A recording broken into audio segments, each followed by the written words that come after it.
and ISIS cut his fucking head off. That's how it goes down. Catholics in the room today. What's the story there, Lee Syatt? When don't we fuck around? We never fuck around. You always say we're not fucking around today. We never fuck around. It's Wednesday, September 3rd. Get your shit together, bitch. It's a whole new fucking day by the time you get this. You'll be waking up thinking, what the fuck am I going to do today? How am I going to act? I get paid tomorrow, lunchtime. Who gives a fuck? You're awake. You got the world by the balls. Yeah, what did you say today? You have a big dick and a whistle? I got a big dick and a whistle. That's how I'm showing up. And I got an eye patch in the fucking back pocket. What the fuck? Just in case you need it. Just in case I need it, dog. You have a great day. What happened? You woke up. You were wheezy this morning. I'm a little sick, but I'm doing better. You got to eat edibles, cocksucker. I told you. You wouldn't get sick if you had a couple edibles. I have edibles almost 4 times a week with you. Circles. It's like vitamin C. It circles the flu, and it just buries it. You understand? You got to feel fucking better here. No, I feel good. I've been. I slept. I had soup. Drinking a lot of water. What are you gonna do? You drank like a Campbell soup. You didn't get some hot sour. I got soup. Progresso. No, I didn't. Fucking get that. Chinese vinegar. Fucking that'll get the flu right out of you. That's why you have to have the hot and sour. It's got that Chinese vinegar and it just zaps it. Maybe I'll stop on the way home. It's like fucking getting hit on your dick from a crack hole on Van Nuys Boulevard. That sounds terrible. What are you gonna do? that cures the cold? You never know. You never know. Can't hurt. The fucking guy. What's going on, Paul T. Murray in the house? Nah, it's strange. I got a little bit of a stomach flu myself. I just been fighting over it since I got last night. I was like literally had a crawl here, and I did my own little rice and chicken soup, all that old-fashioned stuff. Because but at the end of the day, a little bit of alcohol always does a trick better than anything. Fuck yeah. The Irish, cure I think is always the best. Fuck yeah. That made me awake again. Now I feel pretty good. I love it. Paul T. Murray's with us today. Writer. Actor, he's finding out it's tough to fucking make a living in Hollywood now. And it's it happened to me. It had like 2007.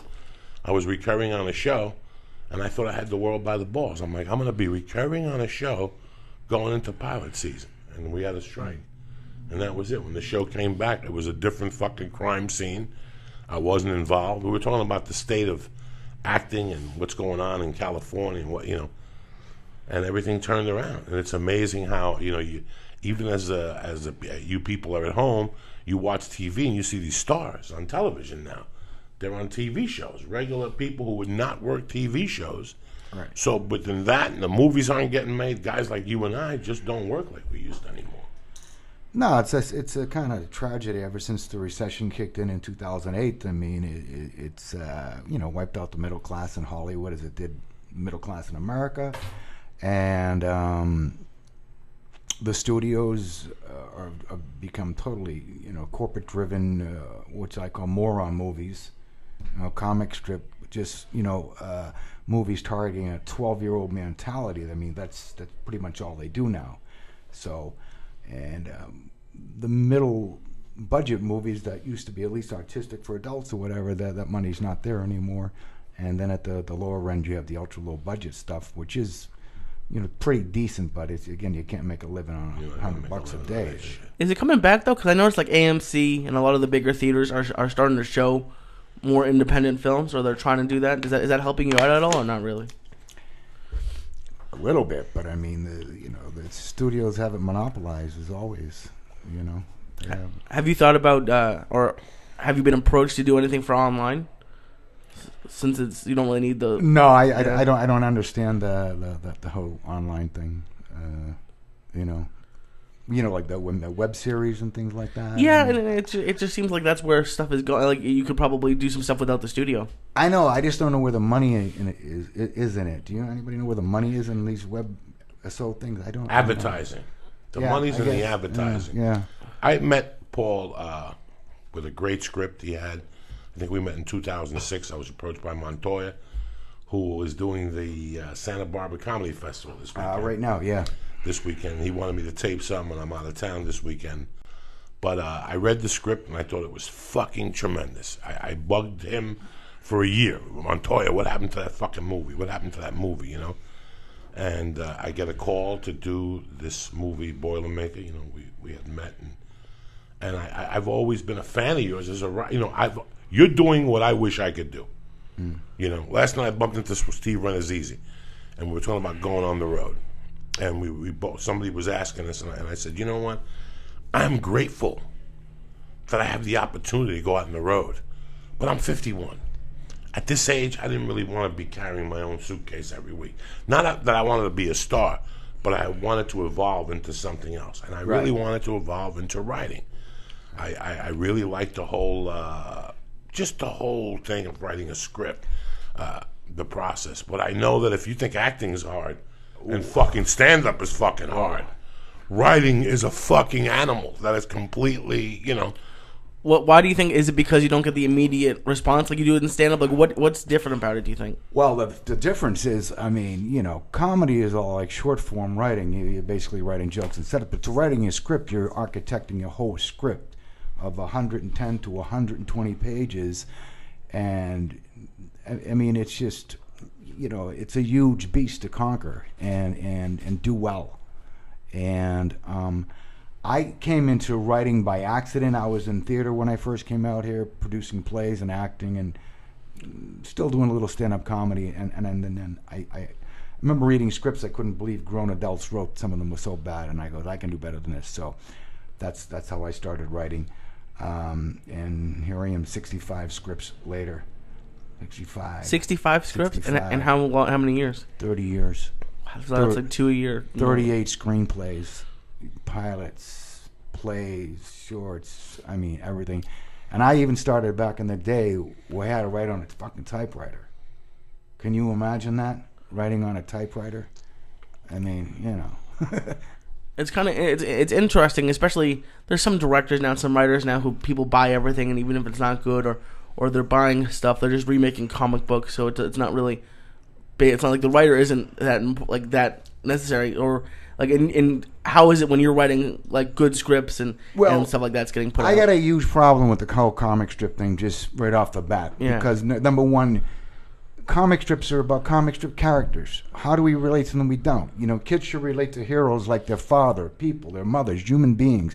I want to write scripts about, you know, the human, you know, humanity, human people. I mean, I don't care about comic strip characters. They're not real. They don't do anything for me. And how many more Superman, Spider-Man, Batman, you know, it just goes on and on and on. It's fucking embarrassing. And it's just so sad. It's just that you cannot come up with anything else except for these moron movies. It is something that I grew up in a movie theater. I know what it is to you know, we didn't have the fucking computer to see what was upcoming. But when you went to a movie theater and you went the half hour early to see the trailers, and when you saw something and you looked at that date and you planned around that date, you were excited. There is nothing that fucking comes out anymore that I'm excited about. Twice a year I get excited about a movie, and then you go and it's a fucking 6 or it's a 5. But every moron around you is telling you how it's a fucking Academy. We settle for shit. Yeah.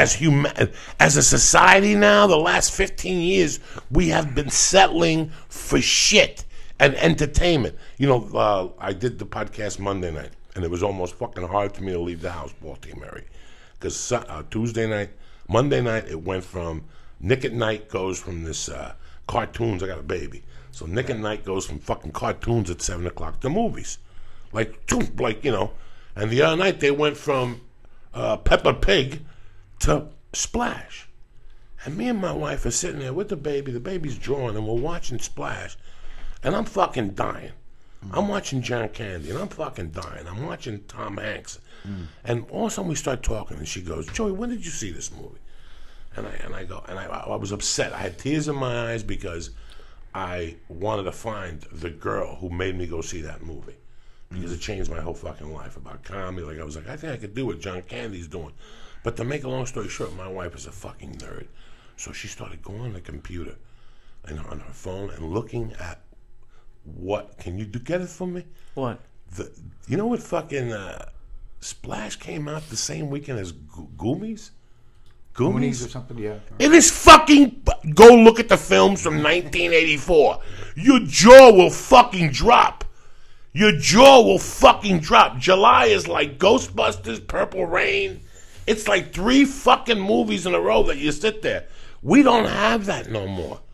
We don't have that at all anymore. So the highest grossing films of 84 are Ghostbusters, Beverly Hills Cop, Indiana Jones and the Temple of Doom, Gremlin, The Karate Kid, Police Academy. No. But look to see what came. Like, she fucking found something that told her what got released in February. Okay. What got released in March by the weekend. And she's like, do you know what this got released with? Let me tell you. And we're like, holy shit. Like, what the fuck happened to the movie industry? Why is it that they're making the third series of Spider-Man? Like, who gives a fuck? If you're over 18 and you watch those movies, I feel fucking bad for you. I feel fucking bad for you. I'm embarrassed for you. You know, a couple of years ago, that fucking Kiss of Death made that Avatar, that movie. And all these fucking Gentiles jumping up and down. It's great. It was 100. How much did it cost to make Avatar? You know what? I think over $1 billion. It was, I'm not sure. A fucking animated cartoon, $1 billion. Right. And they were going to give this guy the director the, and he sat there with the ego. What did you do? You directed a fucking comic book, guy.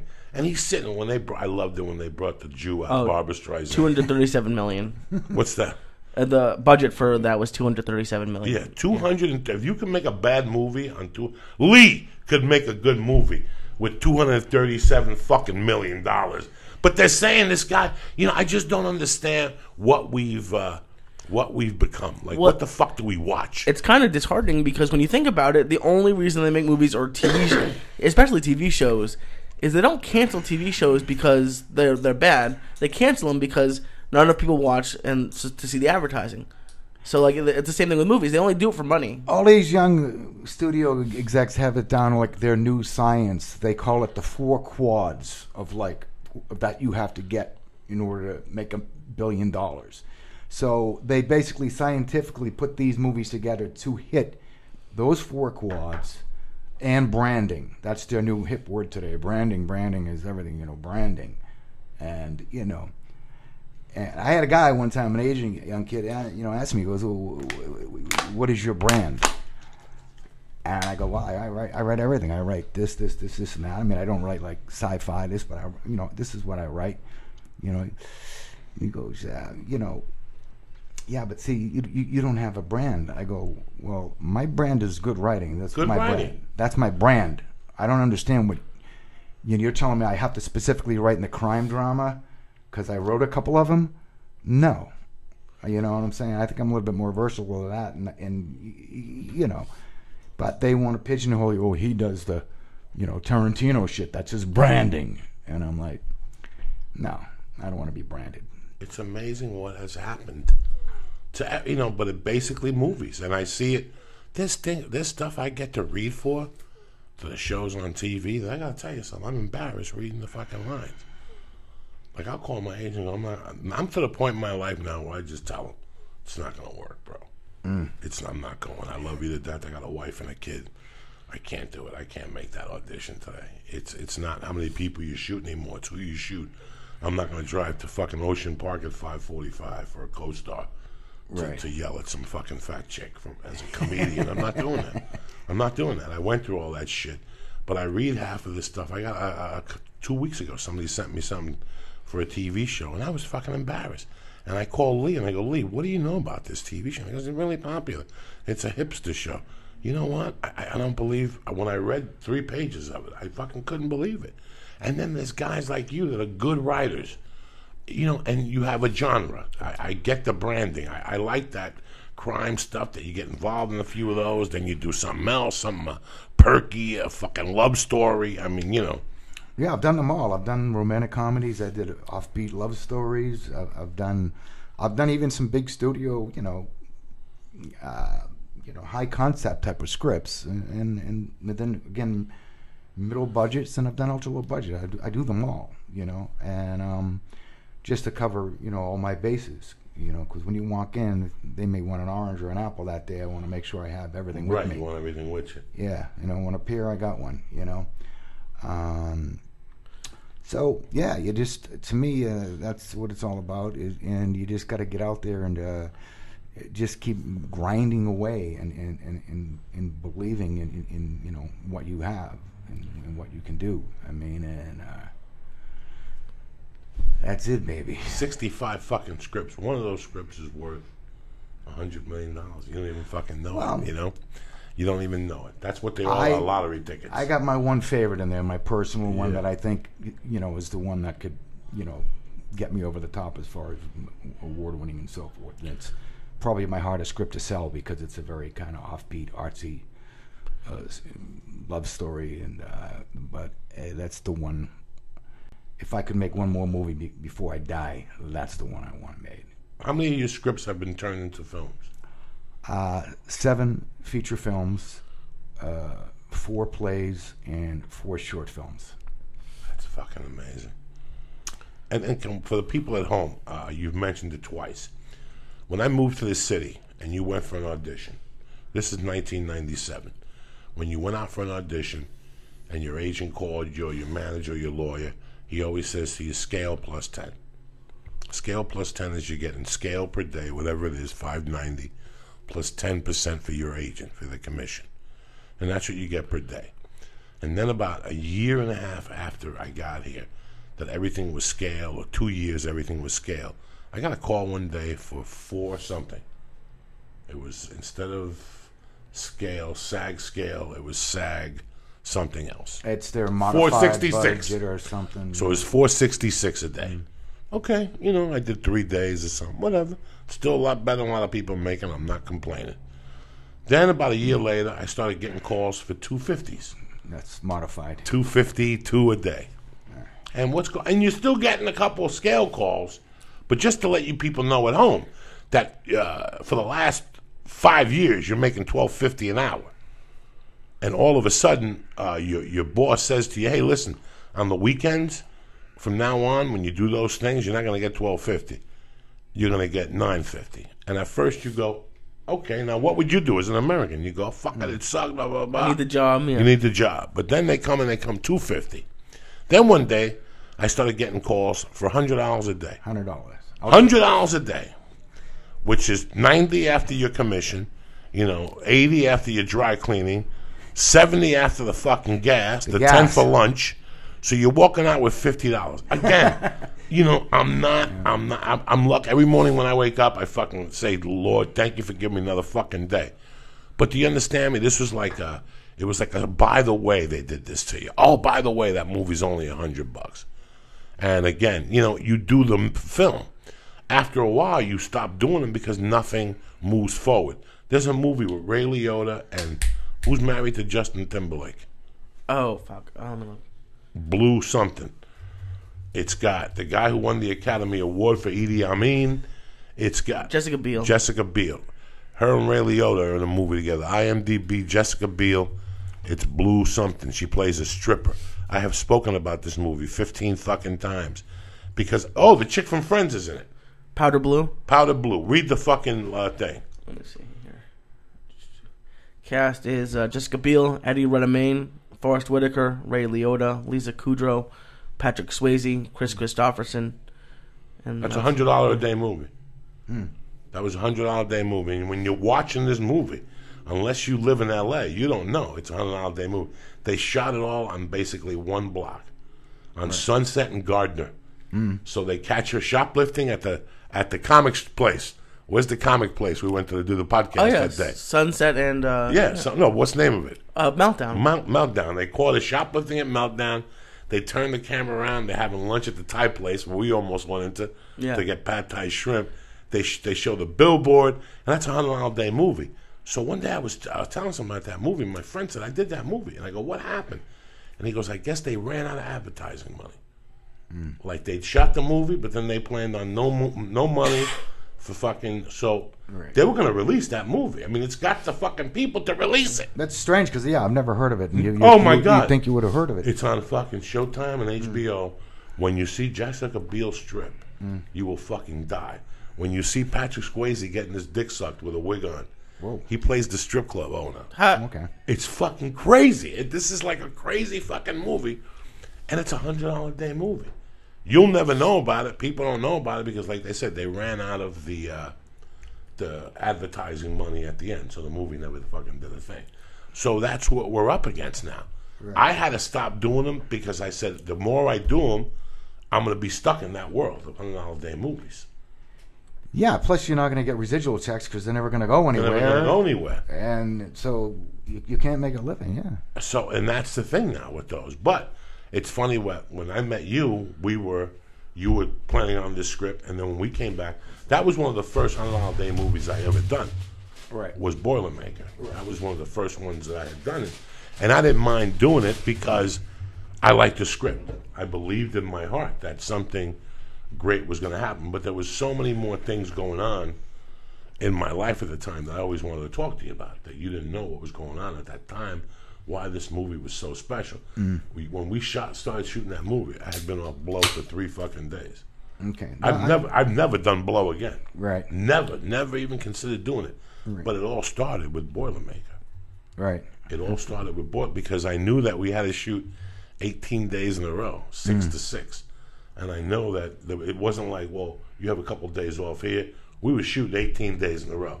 And if everybody had to be in the scene, everybody had to be in the fucking scene. So I'm like, I'll never make 6 in the morning. After the 4th day, I'll never make it. Because I could snort 3 or 4 nights. I was that much of a junkie that I could snort 3 or 4 nights a week. And I could keep it together for 2 or 3 days. By Thursday, you're going to know that this motherfucker hasn't slept. His nose is leaking. It would have played perfect for the role. Yeah, it would have been work for the role. But that was the most amazing thing about that movie, why I always held you so close to my heart. Because while I was shooting that movie, I was also trying to get clean. So I would basically leave that set at night, run home, eat dinner, eat a sleeping pill, and go right to bed. Right. And wake up the next morning and go, woo, I made it another fucking day, baby. Well, you were great. I mean, you were the comic relief that I wanted in that role.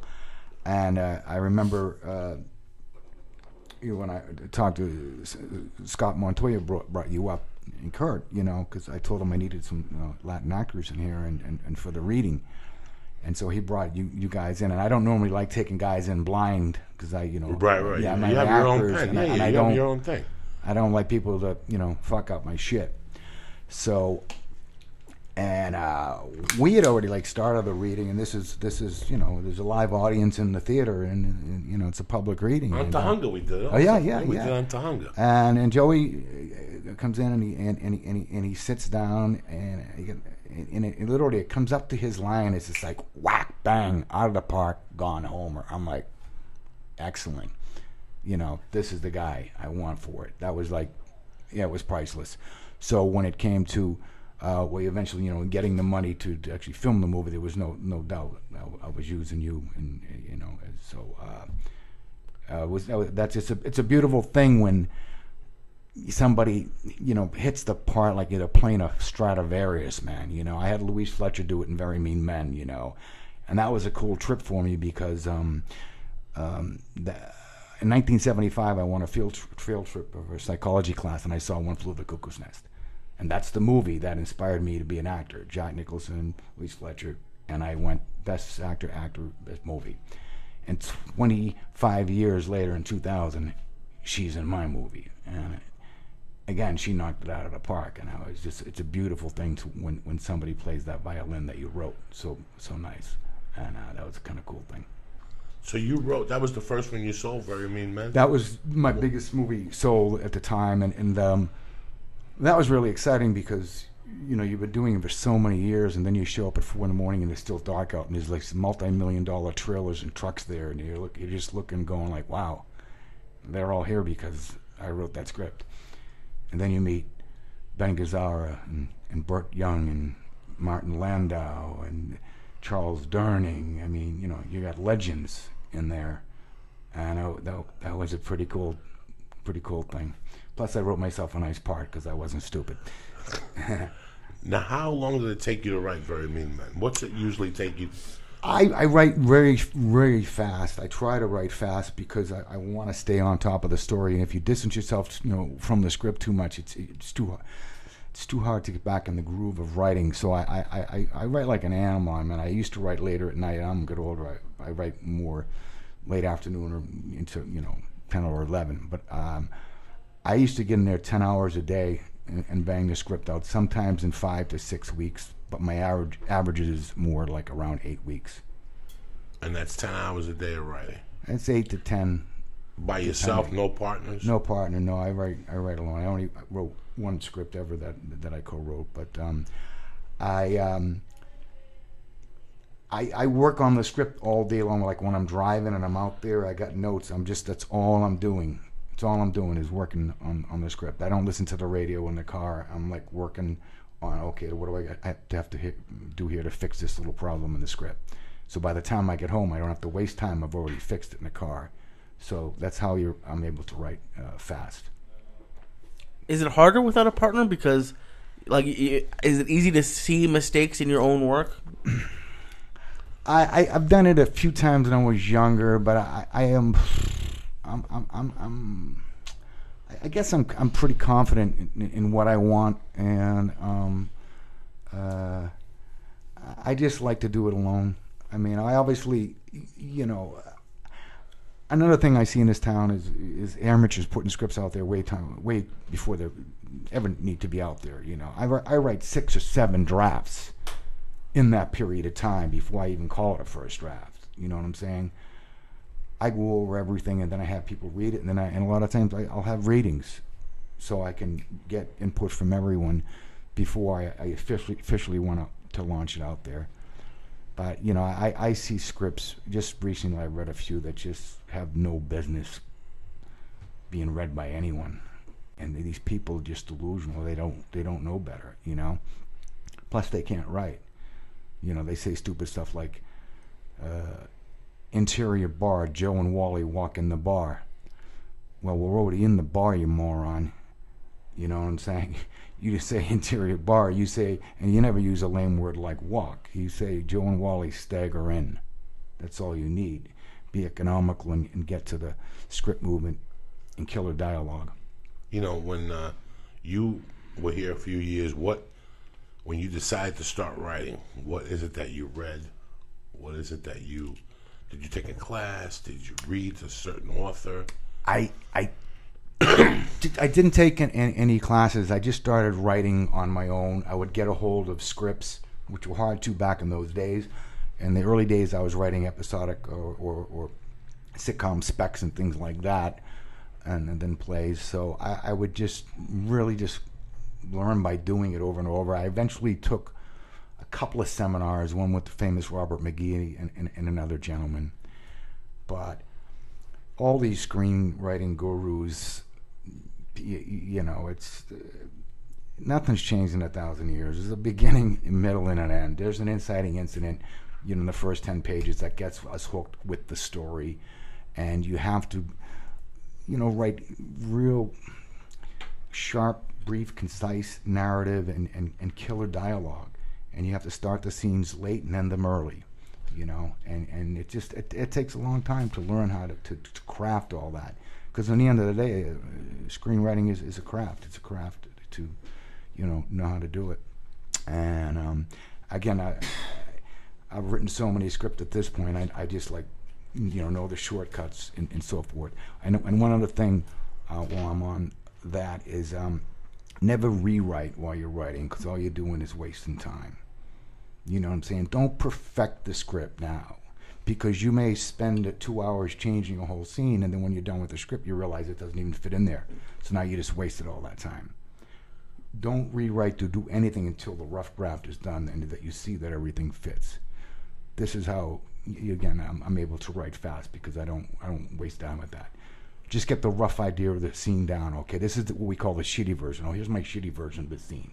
Now when I'm done, I'm going to come in and hone that scene to be, really slick and cool, and have the subtext. It's another important thing that characters have to have subtext, because people don't say what's on their mind in scenes. There are always stuff going on underneath, that has to be there. Anyway, move along. Joey always talks about going back to old notebooks and rewriting jokes. Do you ever go back to an old script and change it or do anything like that? Yeah. I mean, if I'm like nuts about it, I don't even like picking up a script, because I'll go in and I'll start automatically doing it. Because each year that I evolve as a writer, I become better, and so I'll go in and always be fine tweaking, scripts to the end of the day, and yeah. That's the beauty about those scripts, that you always look at them, you always find something. It's funny how I used to write on fucking napkins and in your car, and I actually started sitting down and writing, and I would get up at 4 and actually plot like 2 hours to write. And it's amazing, out of all those books, what a waste of time it was to read all those books all those years. It was a waste of my fucking time. Samuel French, you're just making Samuel French rich. Oh, yeah. That's all the fuck you're doing every time you go in there and buy a book by Lee on how to write. All that's garbage. The way to write is to write. And it's so funny how, as Americans, we want to do anything but do the thing. You know, I go to jiu-jitsu, and he has classes that you get in there and you wrestle. Some people just want to learn the technique and go home and never get their hands dirty. And then they go, and it's, but that's done across the board with everything. That's what, you know, I used to have a friend in town. I went to an acting class for 90 days, and I moved on. You move on, bro. After that, you move on. And I had friends that would go to acting class for 6 years, and I'd bump into them. And I'd say, how's it going? They're like, well, they told me I'm not ready yet. If you could breathe into the fog, the bottom of a fucking glass, you could fucking act. Right. You know? Yeah. First of all, you can't teach acting. You know, I don't think you can even really teach writing. And you definitely can't teach comedy. That you just can't. You either have that or you don't. You know, what classes and you know, improv groups and things like that do they give you the confidence. They give you the confidence to bring out your natural ability. But you can't teach that. You know, and so many people to take claim to have discovered certain comedians at this place or certain actors and the actor studios, and it's come on, man. You know, I see right through it, and it's come on, man. It's a huge. Al Pacino is Al Pacino. I don't care where he went, man. Okay, come on, you know, and so yeah, you either have it or you don't, and it's just like anything else. I mean, it's a lot of work, and you gotta, you know, put it in there. You know, I call it. There's a 10,000 hour theory. The 10,000 hours. You know what that is? To be good at anything in this life, that's how many hours you have to put into it. And most people don't want to do that. That's like a lot of hours, you know. But that's I think what you have to do in order to be successful. Because it won't come down to luck anymore. It just comes down to hard work, and being out there and doing it, you know. And you know.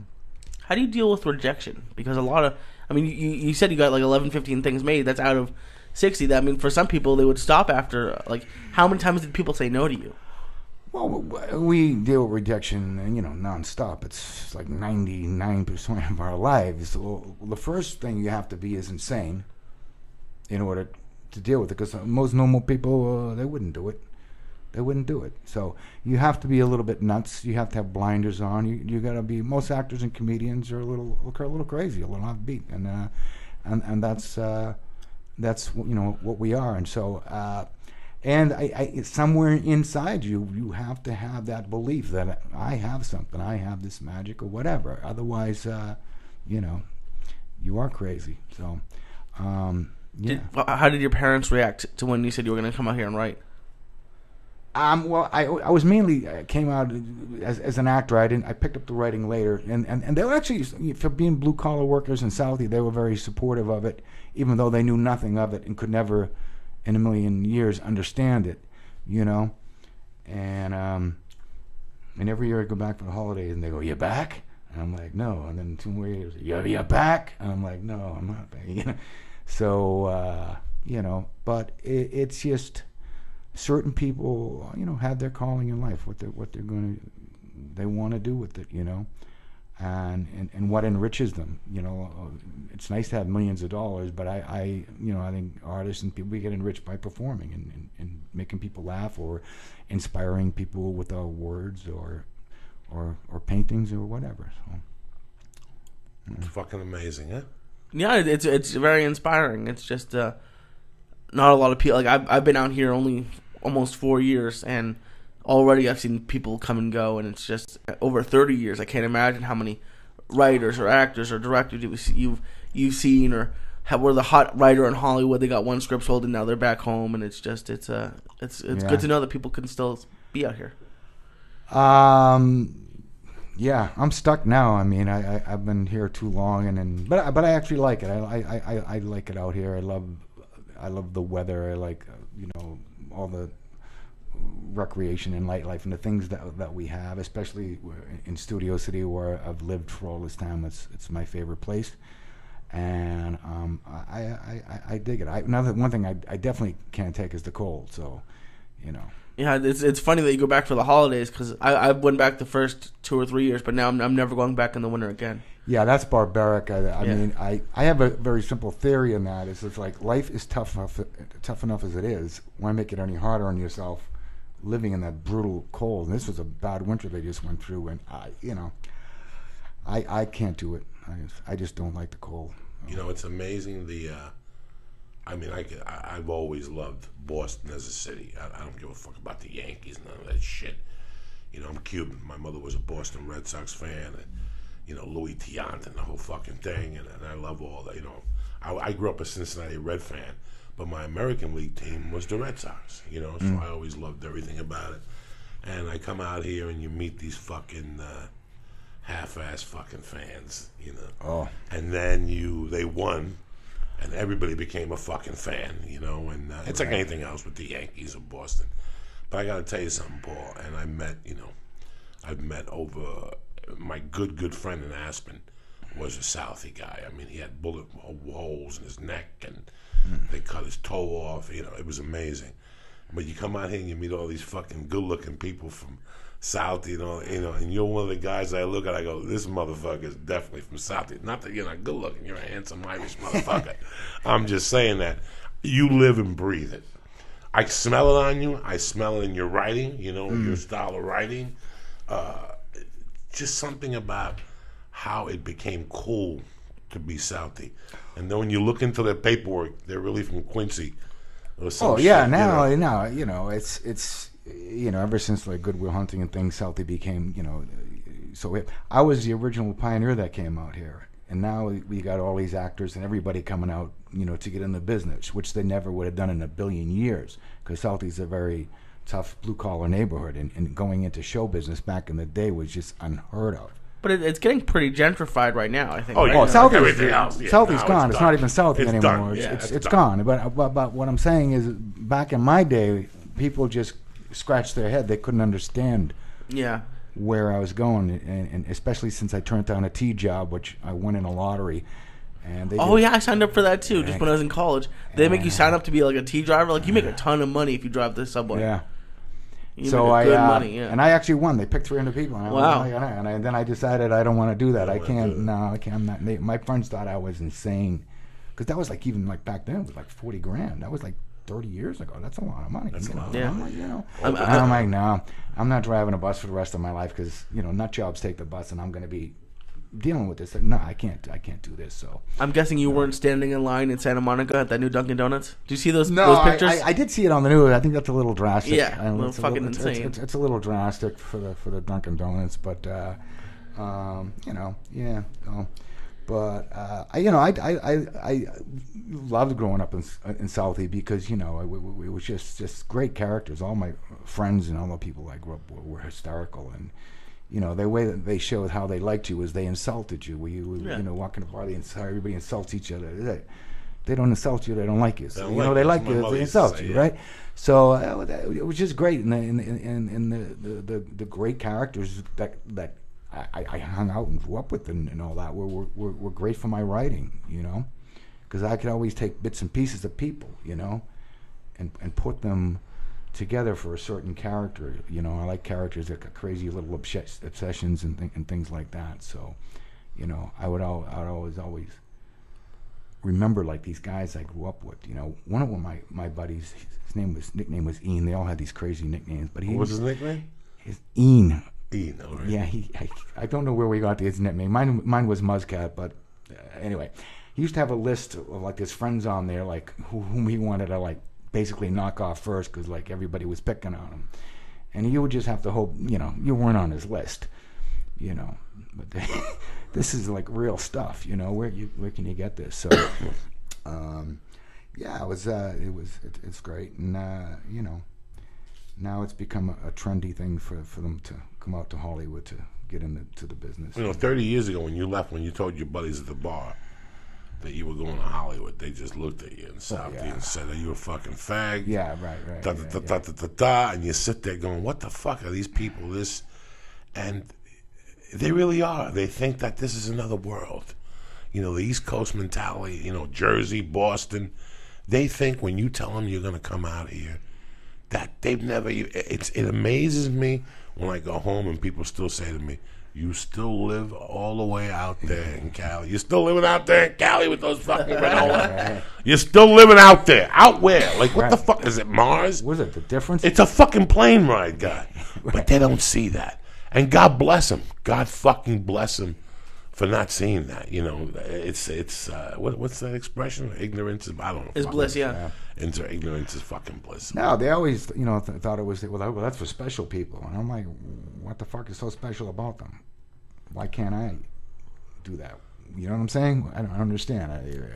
I wish more people thought like that, though, a little bit, because it's so crowded out here, especially now. Like, there's so many new people coming every day that just, I honestly, it's so, and like, they never, like, we have enough waiters and waitresses. Like, sometimes I think there should be like a time limit out here. If you're not doing it. People have fucking dreams, Lee. People have dreams. When I was living in Seattle, and I never dreamed of L.A. And then the more comedy I did, people were like, "Oh, you should try." And I got to be honest with you, and I've told you, we've had this conversation. I thought I would last 18 months. Like, a friend of mine said, "Man, I was an extra on Friends, and what I did was I left a little horse on stage with the head. So whenever he was an extra on a set, he would always bring a little horse next to him and play with the head so the camera." And I was like, "Maybe I'll do that." I'm just not kidding you. I'm like, that sounds so fucking cool. I'd love to be an extra. I never had a dream that I would ever be in a fucking movie.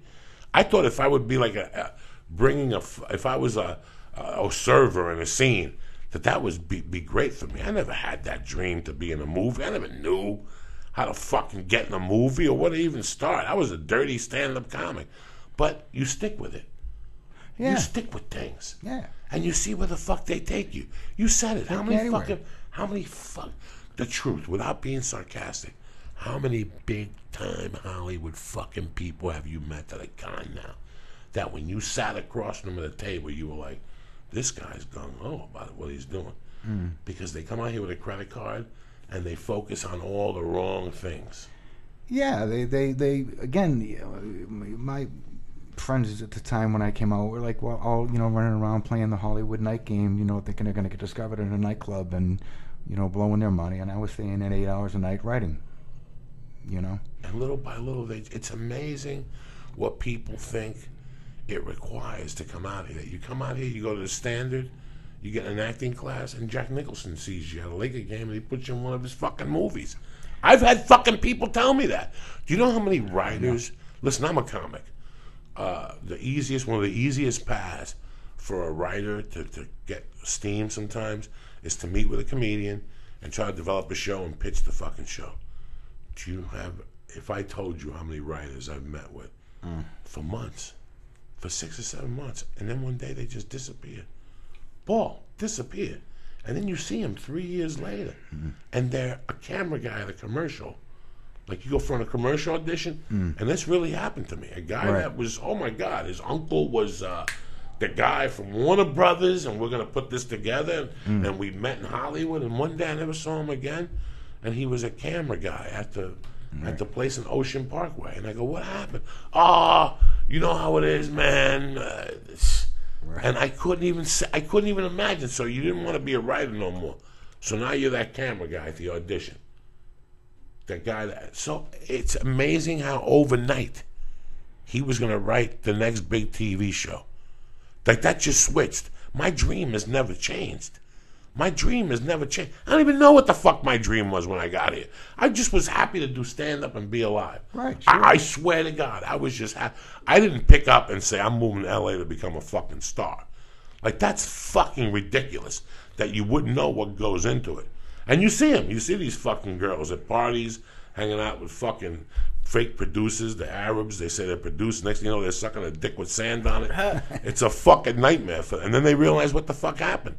Comics. You know how many comics I came out here with that said this was it, that they were going to go for it, and then you see them on Facebook 4 years later, and they're married and they live in Nantucket.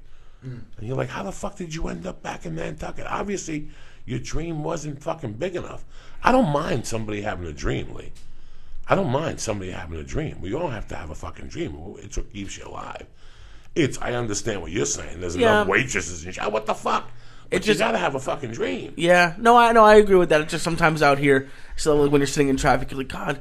And like, it's not like they're not like, I've had people say, oh, I'm going to come out here, but I'm not. Like you said, like they said, I'm not ready at the acting class, or I'm not going to take this job because it's not an editor. I'm gonna wait for that. I'm not going to take a production assistant job. It's like just that sort of stuff. I respect guys like Paul. That came out here and stuck it out. And adapted. That's the word. You have to adapt. Yeah. You have to fucking adapt. 4 years ago, I remember people talking about podcasting. And people saying, what are you, fucking retarded? That's not going to work. A stupid radio. They got radio. We heard it. I was at Marie T hearing it. And 4 years fucking later, we've been doing this one for 2 years. There's a lot of comedians that still won't pick up and do a podcast.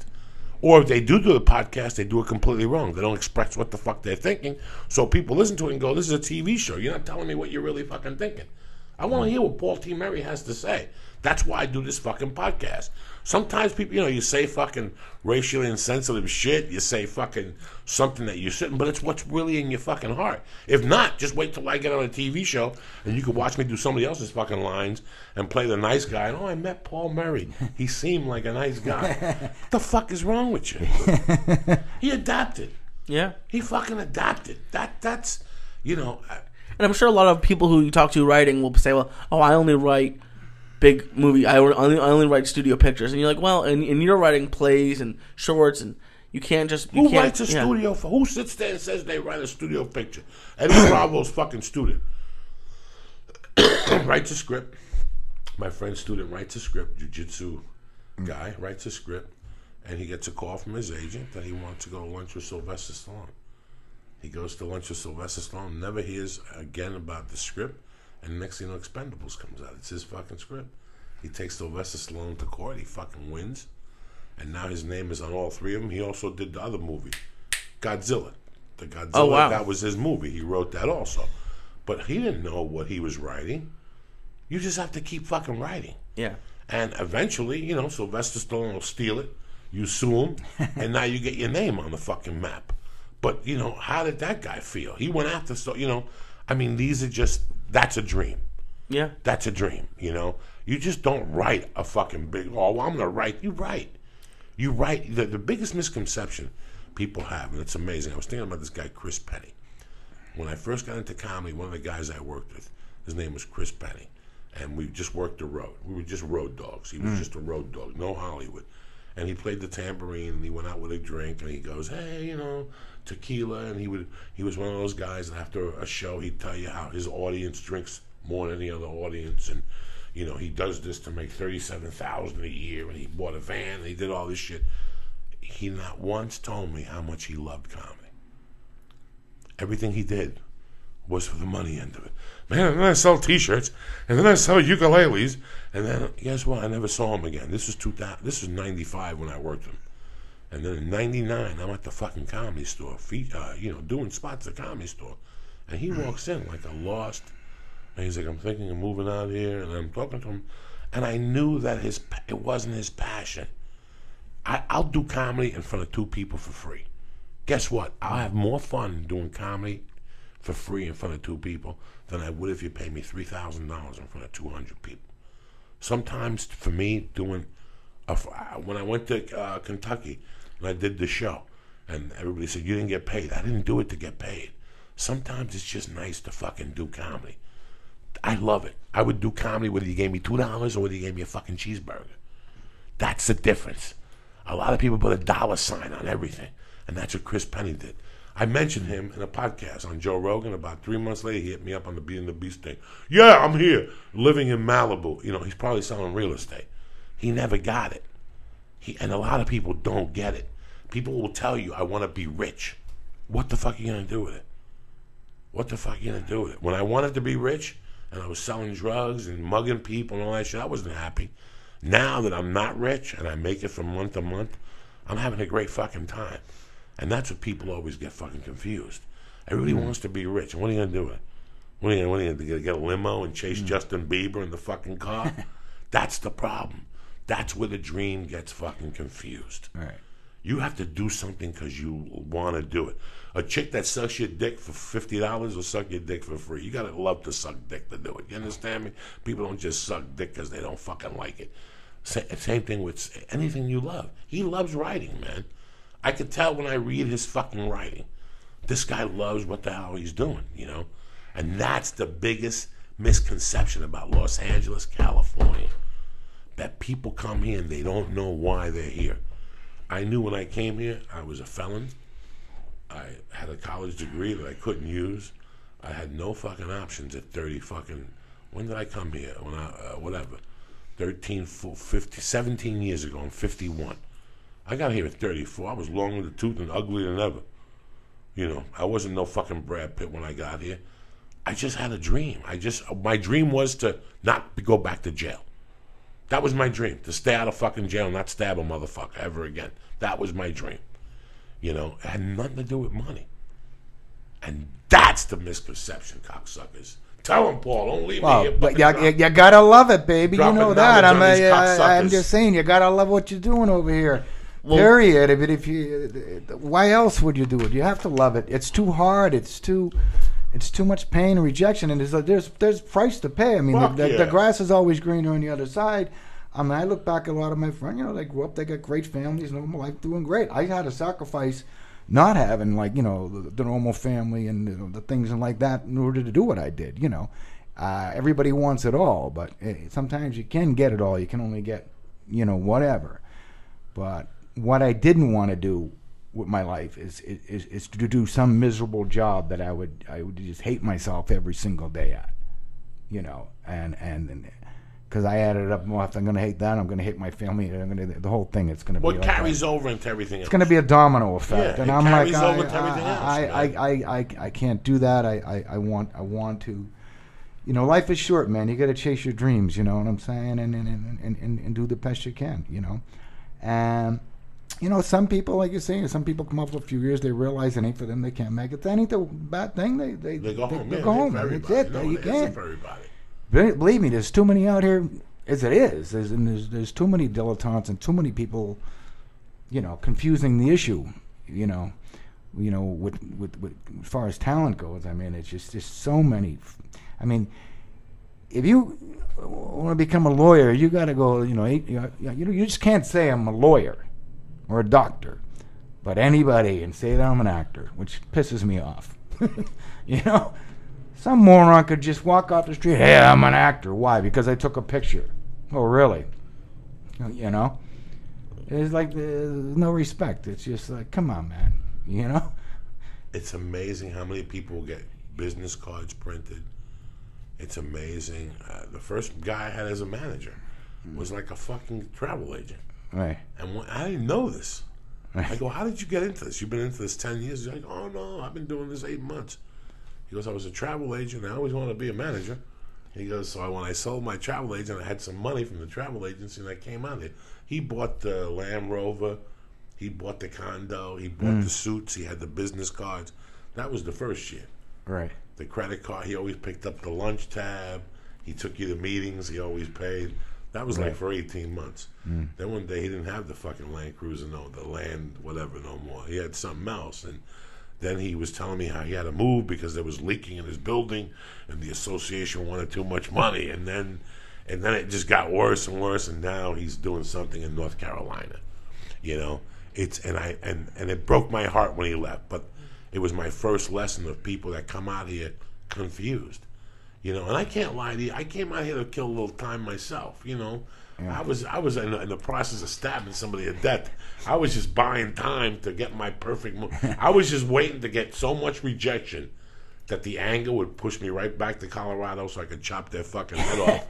But I don't know. I don't know what happened. And I slept in a car for the first year. Wow, really? On Kennedy Boulevard on Sunset. Wow. And I would go into Ralphie's house and take a shower And then my car got towed when everything I had. I didn't have it registered, so they wouldn't let me go back in and get my stuff. So I lost all my clothes. I mean, this is it. And after that, I should have said, I'm fucking going home. And I said, fuck you. I'm coming back. And I dealt it out. I slept on floors, and I paid people to live on their couch. How miserable is that, Paul T. Murray? It's got to be real rough, man. 3 years I slept on couches. Never had to do it. I mean, 3 years. Reality hit me real quick once I ran out of money. Next thing you know, I'm up bussing tables at a restaurant and that shit. And it's just like, it's like, everybody comes here thinking they're going to be a star in 6 months, or whatever. Sometimes they do, and then you realize the reality of, the magnitude of how many people out here, how fucking hard it is, and so you make a decision: do I hang in there?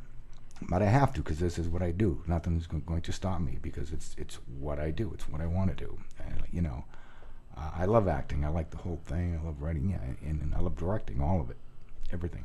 Is it hard sometimes? I would imagine you must have sold something or got something offered to you where they're changing everything. Like, have you sold a script and they change everything, and then do you take it back? Like, what is that like? What is that process like? It's not pretty at all. It's like watching somebody kill your child in front of you.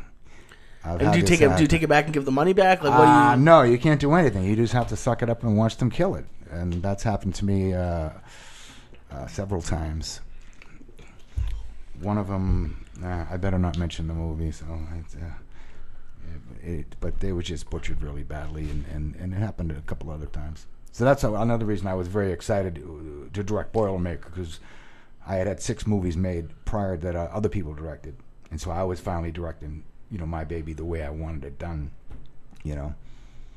Now, the concept of Boilermaker, where did that come from? Can we discuss that, or we still can't discuss? No, I mean, I know a lot of people in the biz and in certain what they call rooms out there and stuff, and I just thought it would be a cool concept of a hostage situation. You know what I'm saying? To be in that environment, and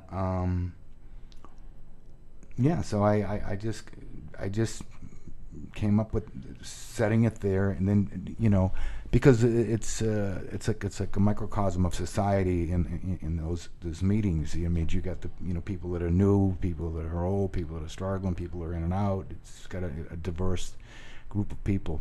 So I thought that would be really cool. Plus, again, I wanted to write what I call a producer-friendly piece, which was again with minimum locations that wouldn't cost a lot. And that could do pretty well, and anyway, so it's 2 for 2 in film festivals, and won them both. So screwed up the distribution, but it's amazing that you go to the movies for a long time and you watch these fucking movies, and all of a sudden one day you start shooting movies. You're in movies, and you shoot one scene. For 5 years, I shot one scene. Thank you, Mr. Diaz. Diaz is rapping now, and you shoot one fucking scene, and you go home, you come in, Lee, get the fuck out, and I handcuff you, or I smack you, or whatever the fuck it is, and you leave. When I shot Boilermaker, it was one of the first films I did the whole film. Right. And that's a complete different learning experience. Right, because you got a real part. You got a character that's got a whole thing here. You're not just coming in with the one-line bullshit, which most people do. You got to... That character's got to carry all the way through, man. Yeah. It was really weird to do, and when you watch it, that's when you really start learning about Jesus Christ. I did that wrong, But it's amazing to do one movie, one scene, and then this other fucking film where you're in the whole film, and to watch it play out. It was huge for me. That was one of the films that I couldn't. I hate watching myself. I will not watch myself. I don't want to hear myself at sets. And that was one film when it came out that I went to watch it. Where did you play that? Down in Fine Arts in Wilshire and Beverly Hills. Yeah, that was a great screening. That was a great screening, and it was amazing that I had somebody in there from the program. Yeah, I took a friend with me that was there were a bunch. And how she spoke to me about it afterward, and you live out here, you have no control of what you do. When you pay me a certain amount to be in your movie, I don't know what I'm doing. But I tell you what, when I did The Longest Yard, when I first watched the first screening of The Longest Yard, I wanted to cry. I wanted to fucking cry, because it wasn't what I shot. It wasn't the scenes that I What do you mean? I'm a serious guy. I'm a comedian, but I like the seriousness. I don't like a lot of goofy shit. When I watched The Longest Yard, I never saw Adam stick his mouth and his finger and put in the guy's in the ear on the set when I was shooting that. I wasn't there those days. So when I saw it, it broke my heart because to me it wasn't The Longest Yard I had grown up on. Oh. Do you know what I'm saying? It's the same thing with what he's saying about what your baby looks like. I've known a couple of writers that their biggest fucking dilemmas, the worst I've ever seen them, is when they've had to take the script back that they sold to refix it. So Paul buys my script. He takes the script. He hires, these dummies will hire somebody else to fucking rewrite it. And then when they fuck it up, now Paul wants to give it back to me, the guy who wrote it already. Not even that Paul fucked it up. Paul already fucked it up on his own. Now he gives it to two bumbling fucking knuckleheads, and they fuck it up even more. They're called egos in this town.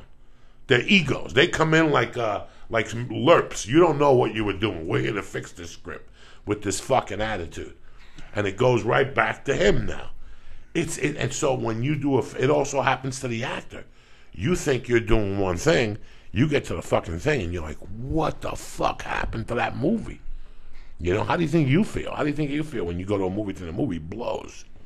The movie fucking blows. And they put $80 million into a fuck. I'm not saying The Longest Yard. I'm saying other films that I've done. Yeah, but and I would imagine during the filming you don't think it's going to suck. Nobody does because you're under the fucking ether. You won't put that air on. Yeah.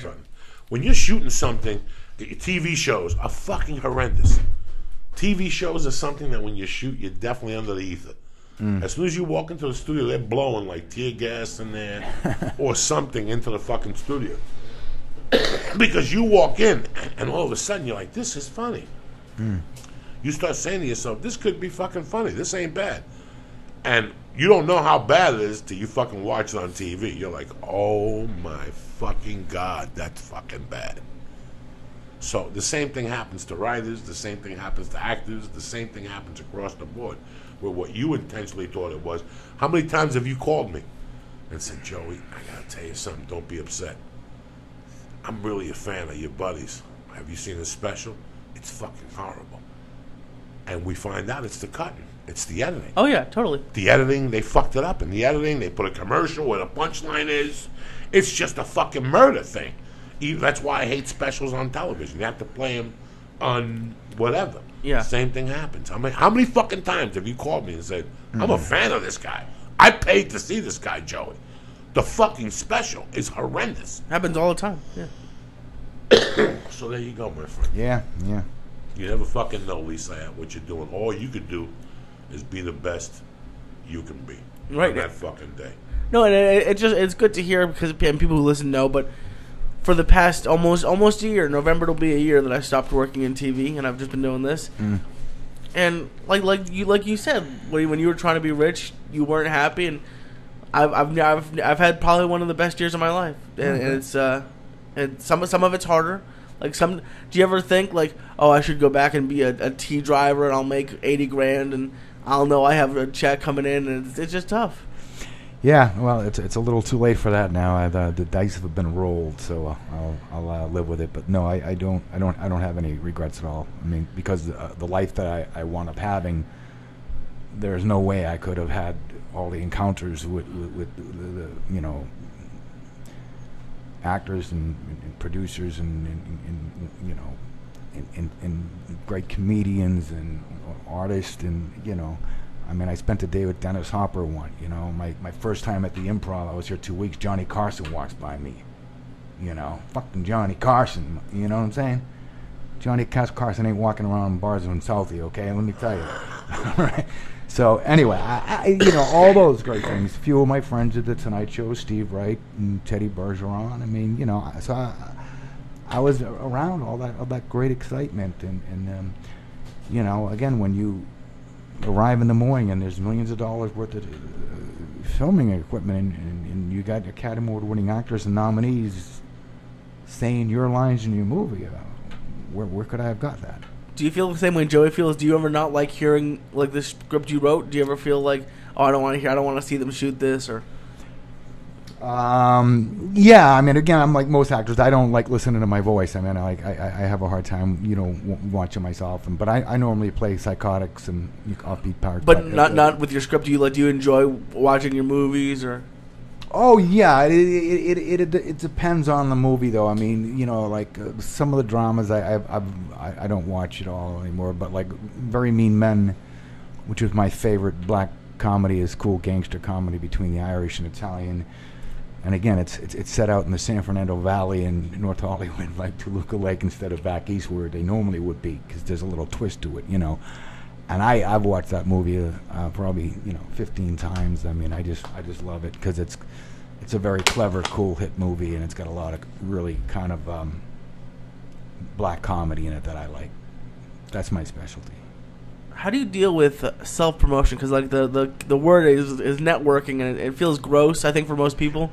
Like, but I like as a comic, you go up and you do sets. Like, you don't really have readings that often for stuff you write. Like, how does that work for someone? Well, I mean, people get carried away on Facebook with that stuff, which I just don't think it's the right place. I mean, once in a while, I'll if I have a reading of something, I'll invite people. But I mean, people are just shamelessly self-promoting themselves, which is a little much for me. But you should have managers and agents do the promoting for you for the most part. I mean, but it's always a thin line. You got to be out there, doing your thing. Now, you used to be part of a Monday night group or something. One night a week, you guys would get together and read other people's scripts. Yeah. I was. Are you still part of that? No, not anymore. I was for many years in a group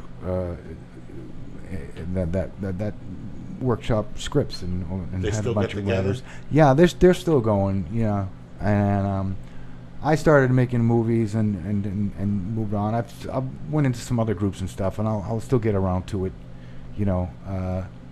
but again, normally I'll just get a group of people and have my own reading of the script and so forth, and it's I'm playing a little redneck in a movie coming up in 2 weeks, so I'll enjoy that. I play like, I'm from Southie, but I play rednecks. I don't know why.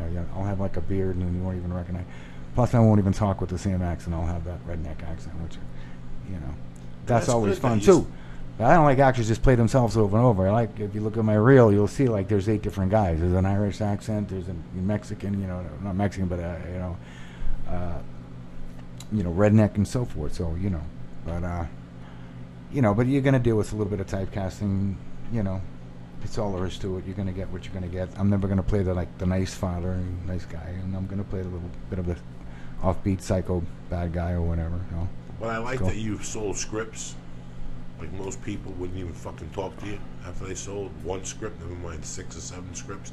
You've had some movies made, but you still will play an actor for 2 or 3 days. And that lets me know that you're, there's something to that. I've always respected that. Well, I love you acting. do whatever the fuck you gotta do. Like you said earlier, I do it for free. I do it for $100 bucks. I do it for $100 a day. Whatever they're gonna give me, I'm gonna do it. Give me, man. And depending on the amount of money they pay me is not going to decide on how good of a job I'm going to be. I'm going to do the same bang-up job no matter what I'm getting. Fuck yeah. Whether it's just a reading for free or $100 a day or whatever, I'm going in all out. All out. Fuck these motherfuckers. Yeah. That's because that's my reputation. That's my name. That's what I'm selling out there. You know what I'm saying? Irish and shit. When I fucking saw Harold Ramis in Stripes, and then he directed, and I seen him in fucking whatever, and then I love all that stuff. I love when people don't get pigeonholed somewhere. I love to write a blog. I love to do a podcast. If somebody calls me for a fucking movie, I'll do a movie. I don't give a fuck at this point. This is what we do. We express ourselves, whatever. I'm not sitting here telling you I'm an artist, because I'm not. I'm just a fucking felon fucking comic, who does this shit. I just love every aspect of it.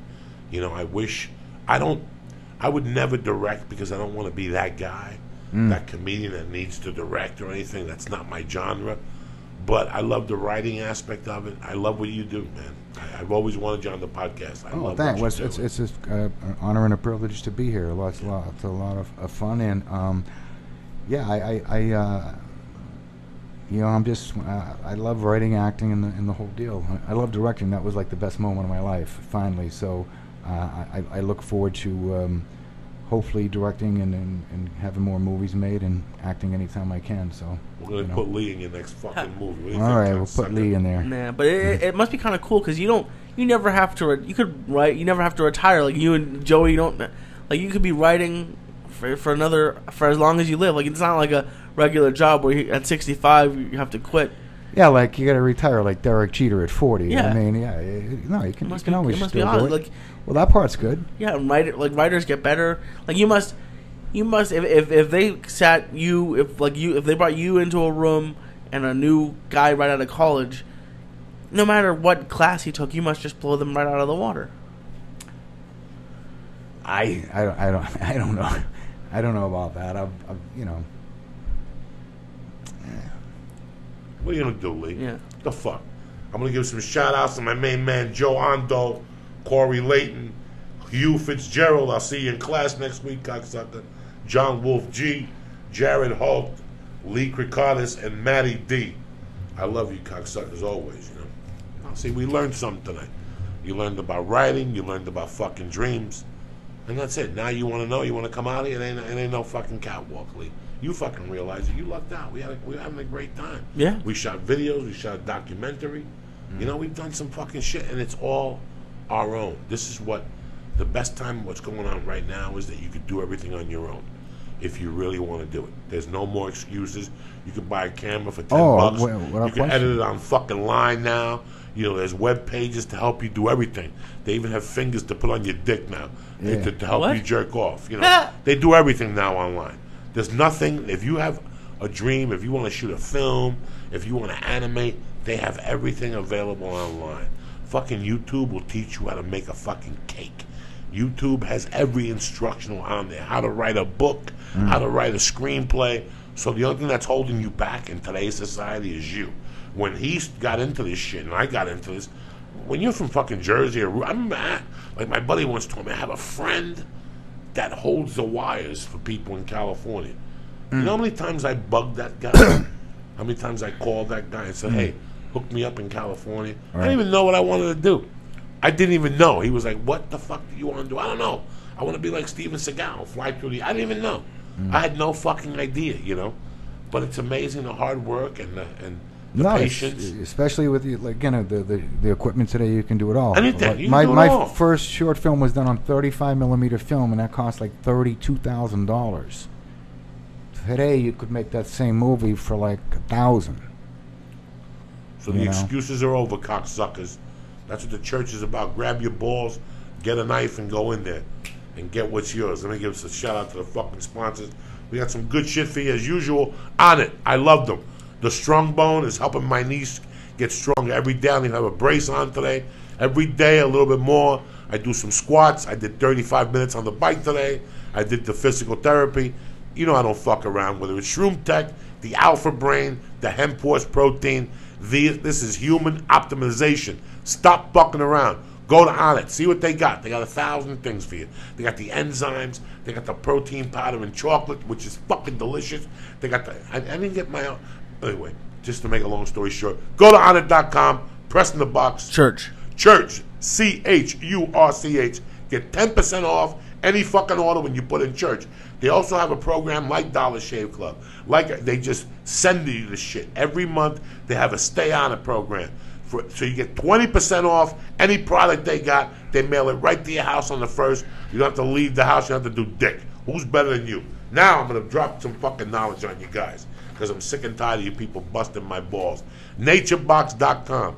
They're not fucking around no more. I'll tell you what they're going to do, all right? If you go to naturebox.com/Joey, you're going to get a free, what was that, Lee?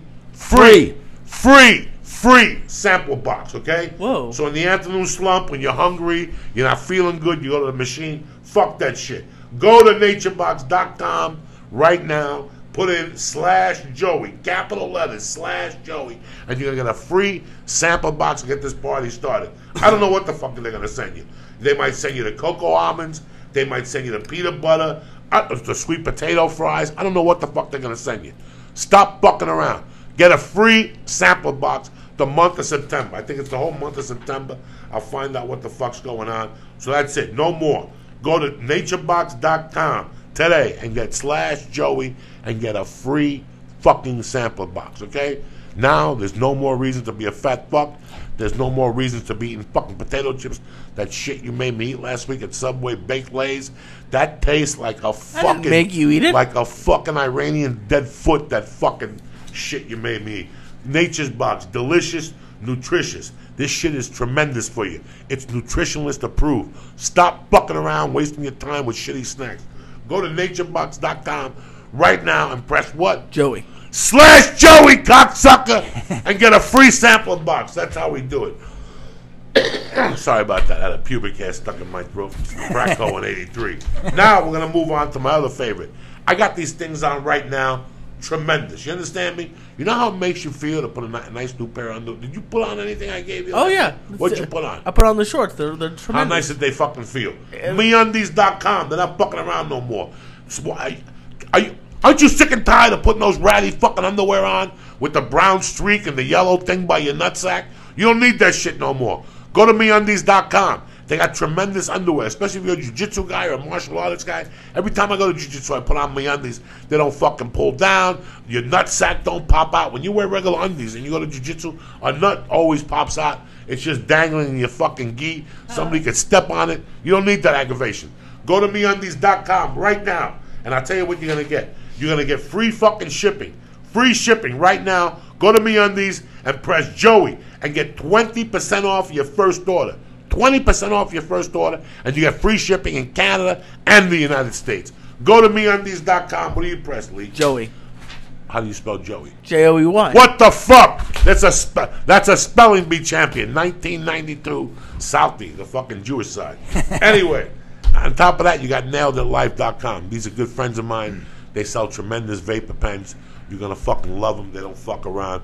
Go to NailedItLife.com and press what in the box? Mention Joey Diaz. Mention Joey Diaz and get what? 20% off your order. 20% off a $50 vapor pen. That means you get it for $40. The thing lasts. It burns oil. It burns fucking wax.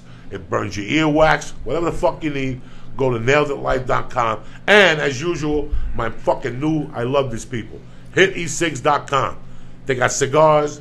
They got cigarettes. 0 nicotine, 8 nicotine, 16 nicotine, and 24. You quit smoking on these. HitE6.com. They last longer. They taste fucking better. You smoke these fucking cigarettes for 7-Eleven, it tastes like you're licking somebody's asshole. Not with this. This cigar tastes fucking tremendous. And the HitE6, and let me tell you something, you get 1,200 hits per fucking HitE6. 1,200. Go to HitE6.com and press what, Lee? Joey's Church. Oh, shit. You get, what do you get off the first order? 20%. 20% off, not 10%, the usual Jewish shit. 20% off. These are real Long Island Jews. They don't fuck around. You understand me? So go to HitE6.com, whether you want a flavored cigarette, whether you want to try their cigar. How nice is it? I have a cigar. I go to Vegas. I go to fucking a casino with Asian people and just blow smoke in the air and play Fao Gao, whatever the fuck they play. What do the Chinese people play? Pai Gao. Pai Gao, whatever the fuck. You know how to play Pai Gao? No, I heard it's a good game. Well, get it together. You want to be a professional gambler and stop fucking around. Go to HitE6.com and press Joey's Church in the box and get 20% off right now. So tonight we gave you On It. We gave you naturesbox.com where you're getting a free fucking box. I gave you 20% off on MeUndies. I gave you 20% off on Nailed It Life. And I'm giving you 20% off on HitE6.com. Who's better than me? You're getting him riled up. You're getting him riled up. You should go. You should go and help all these sponsors out. What do you think I'm doing? No, I'm saying they're getting you riled up. Sure, they're getting me riled up. This is my fucking job. I gotta let people know these underwear feel fucking tremendously. And I told you last week during the surgery, I put them on before the surgery, the MeUndies. Yeah. And I couldn't take a shower after the surgery. And that night, I thought my balls would smell. And I stuck my hand in my shorts. Nothing. Not even perspiration. The shit in MeUndies pulls the fucking sweat out of your fucking nutsack and makes your nutsack nice. When you show up, you're fresh, dog. There you right go. or wrong? Beautiful. Sometimes you gotta get your dick sucked, you get a detour, there's traffic on the 405, your nuts get a little stinky, not with MeUndies.com, cocksucker. Where are you gonna get that type of information? Nowhere. All right then, who the fuck you think? And I gave you a night off, no edibles, because you said you didn't feel good. Thank you. I got an edible for you. You in or you out? I'm out tonight. You out tonight? All right. Don't come crying to me tomorrow. I don't feel good. What you got tomorrow? Anything? No. You picking up Paul tomorrow? What are you guys doing? Maybe Friday if I feel better. Friday? What are you going to do? You going to run around the park naked? That's what we do every weekend. This fucking guy hooked up with a nice Mexican chick, a little Jew guy. Oh, yeah? Where's he going to get that shit out here? Sweet. In Boston, you'd have a little Jew girl right now in your house God. watching Lawrence Welk with your fucking mother holding hands talking about fucking your bar mitzvah. See what I'm saying? Everything changed for you, cocksucker. It's amazing. You got some nice Mexican fucking onion there. You eat that fucking... Have you eaten that ass yet? Oh, The ass? No. What are you waiting for? It's a year. Yeah. You told her you love her, right? Yeah. Now you gotta eat that ass and prove it to her. She doesn't want me to. It's not up to her. How many times I gotta fucking Yes, tell it you? is. It's not up to her. You gotta tell her, bend over. The Jew tongue is coming in your muffler. It's over. You don't even have to tell them. Just sit there and watch their eyeballs fucking get all open. And that fucking monkey just open up from behind. Once you stick that tongue in their I don't know about you, but I was raised. If I'm gonna lick someone's asshole, I'm gonna tell them You first. have to tell them nothing. That's disgusting. Telling somebody you lick their asshole. That's fucked up. You just lick it and then let them talk about it to you at breakfast in the morning with that shit breath. You know what I'm saying? I love you guys. Stay black. What are we playing today? I don't know. What do you want to play? How about Back in the Saddle, since I got my Boston people here tonight? A little Aerosmith for you motherfuckers. Or Seasons of Wither, something from the early stuff when they represented Boston, not the shit they're singing now. Or fucking, you know, I'm a Geddes, whatever the fuck they're doing. I love you guys. Stay black. Have a great weekend. Go to joeydiaz.net for all your fucking dates. Paul Murray, I love you, cocksucker. Paul, what do you have a movie? If Anything people we listening, can promote here? do you have anything like if you want like if you had one movie people should watch, which one would it be? All of them. Very Mean Men. That's a little bit. It's tougher to find in the United States. Boilermakers on Amazon. Okay. Yeah. Awesome. Well, the show's over. Remember to go to naturebox.com and order great tasting healthy snacks. And now, when you use code word Joey, you're going to get a free trial box. So use code word Joey, Joey, and get a free trial box. They have delicious treats like everything bagel chips and baked sweet potato fries. Support this podcast. Go to naturebox.com, promo code Joey. That's naturebox.com, promo code Joey. Show is also brought to you by Onnit.com. Use code word Church to get 10% off of your order of anything like Alpha Brain, New Mood, ShroomTech Immune, ShroomTech Sport. Also go to MeUndies.com. That's MeUndies.com and use code word Joey to get 20% off of your first order off of men's and women's underwear. And lastly, go to NailedItLife.com to get 20% off of the premier vapor pen on the market.